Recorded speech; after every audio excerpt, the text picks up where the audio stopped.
8월 셋째 주 주간 증시 일정입니다. 자, 지난주 국내 증시를 포함한 글로벌 증시는 지속적인 혼조세를 보여줬습니다.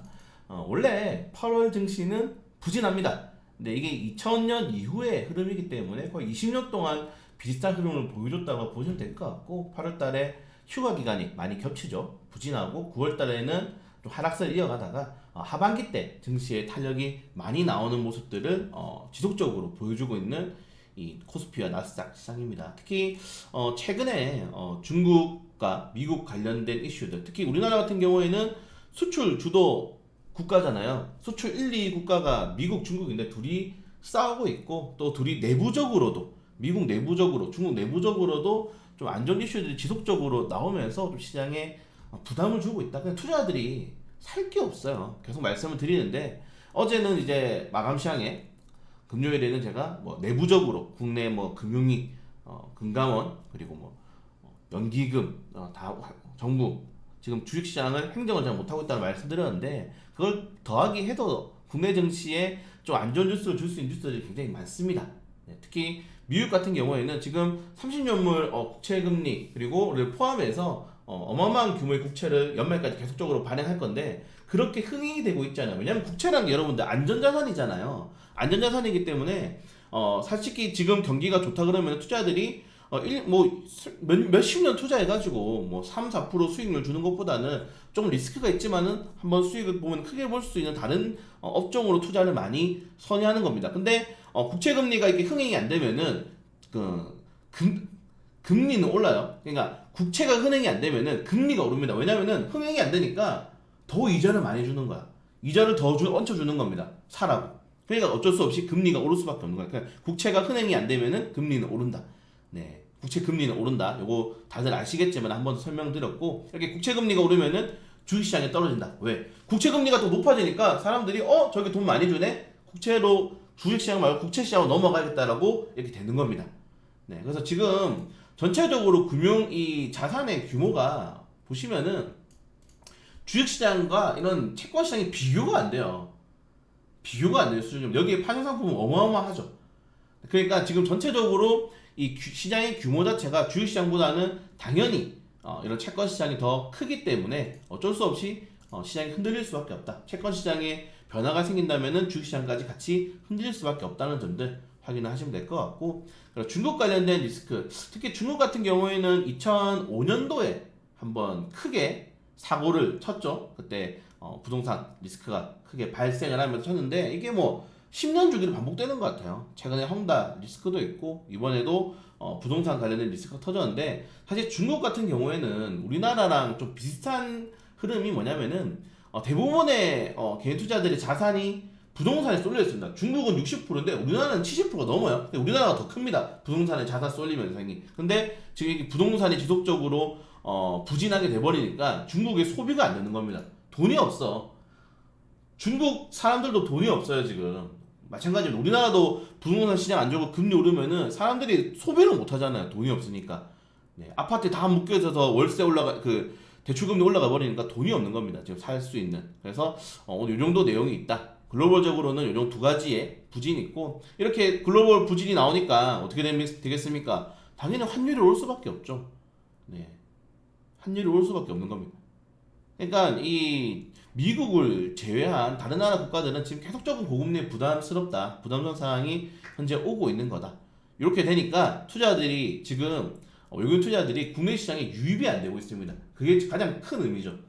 네, 유입이 안 되는 상황이다. 그래서 오늘 요정 두 개의 내용이나, 그리고 제가 중점적으로 드리고 싶은 말씀은 좀 지저분해도 하나씩 설명을 해드리겠습니다. 지저분하지만은 지금 보시는 것처럼 요게 이제 이 원달러 환율이 빨간색입니다. 네, 보시면 알겠지만은 환율이 급등했을 때는 지수랑 다른 매수 주체들이 다 하방의 압력을 받을 수밖에 없습니다. 환율이 높을 때, 환율이 지금 보시는 것처럼 막 1300원 막 위에서 놀고 있으면은 외국인이나 기관들이 주식을 보유를 안 해요. 못 하는 겁니다.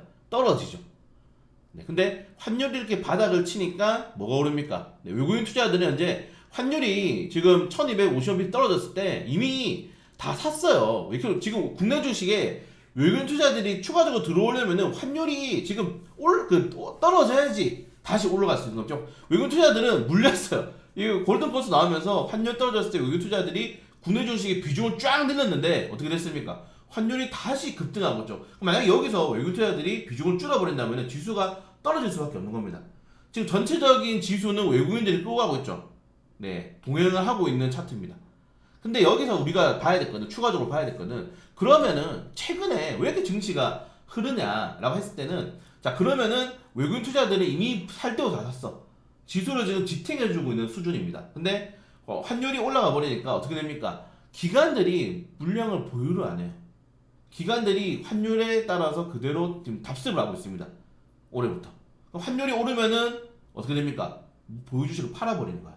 환율이 급등하니까 보유주식 팔죠. 외국인들 물렸어 지금. 팔 수가 없는 겁니다. 그리고 어제 외국인들은 워낙 저가에 들어갔기 때문에 아예도 수익 구간이에요. 근데 여기서 걱정되는 건 그거죠. 환율이 추가적으로 치고 올라갔을 때 외국인들이 여기서 한 번 더 팔아버리면은 정말 피곤해지는 시장이 오는 겁니다.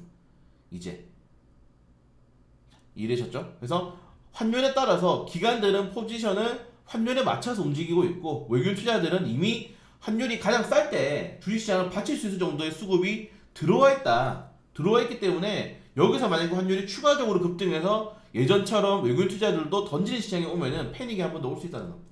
그래서 환율을 잡아야 돼. 환율을 잡으려면 어떻게 해야 됩니까? 이 두 개가 잡혀야 되는데 이 두 개가 안 잡히죠 지금. 부담스럽습니다. 그 시장이.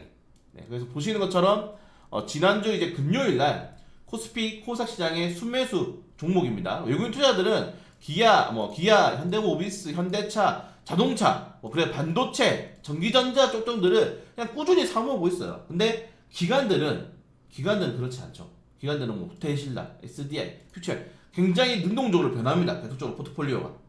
그게 차이인 겁니다, 여러분들.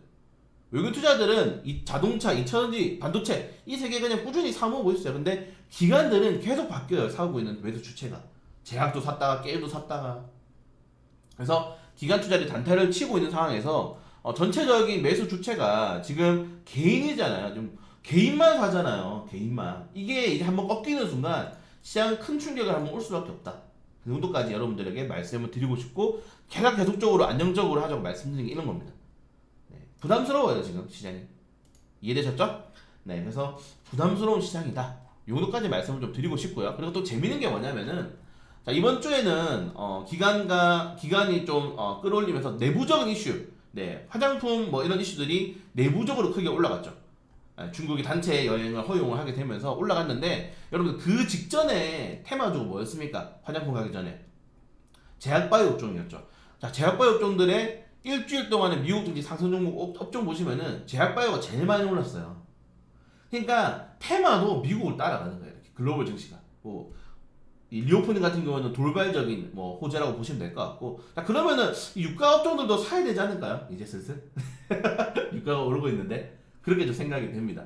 왜냐면은 요 제약바이오 업종들이 주간 가장 큰 상승이 나왔고, 지난주에 비만 치료제가 굉장히 크게 상승했잖아요. 비만 치료제가. 그렇기 때문에 결국에는 투자들이 개인 투자를 한다 하더라도 그래도 명분 있는 종목을 산다. 네, 1111이라든가 아니 다른 노버디스크가 실적이 터졌기 때문에 우리나라도 제약바이오 업종들이 비만 치료제 투자 많이 한다는데 좋은 흐름 나오는 거 아니냐? 그리고 가장 크게 올라가는 이유가 이제 이 뇌졸중, 심근경색이 예방될 수 있기 때문에 이게 보험이 될 수 있다는 거죠. 보험이 되면 약간 엄청 싸게 처방받잖아요. 네.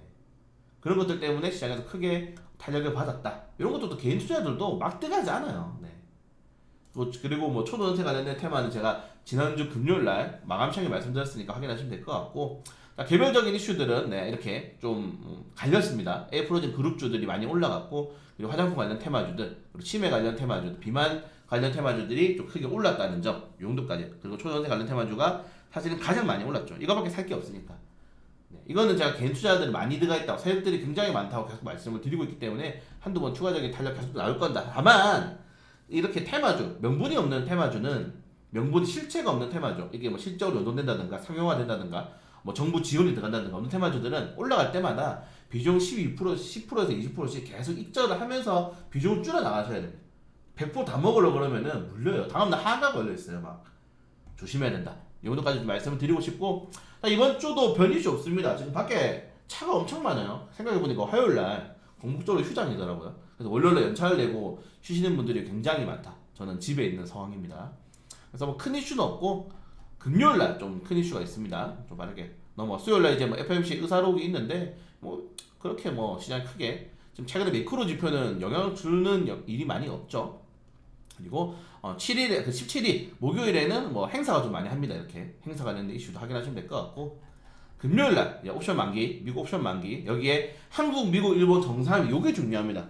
여기에서 이제 우크라이나 재건 회의라든가 그리고 중국 반도체 규제 이런 이슈가 나올 수 있어요.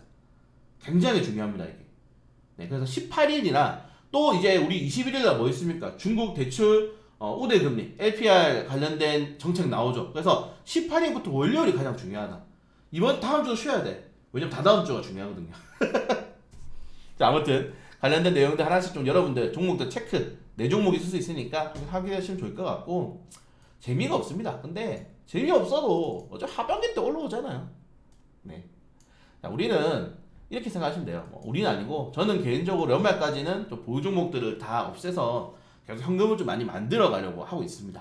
네, 그래서 오늘 이번 주 증시 왜 이렇게 부진했는지 그 이유가 뭔지 좀 짧게 알아봤고 지금 여러분들 어떠한 테마 이슈에 깊게 들어갈 필요가 없어요. 왜? 너무 빨리 교체되고 그 테마주들이 장기성이 없기 때문입니다. 그래서 다음 주도 열렬하게 격렬하게 테마주 장세가 이어질 가능성이 높다는 점 확인하시면서 주간 연식 마치도록 하겠습니다.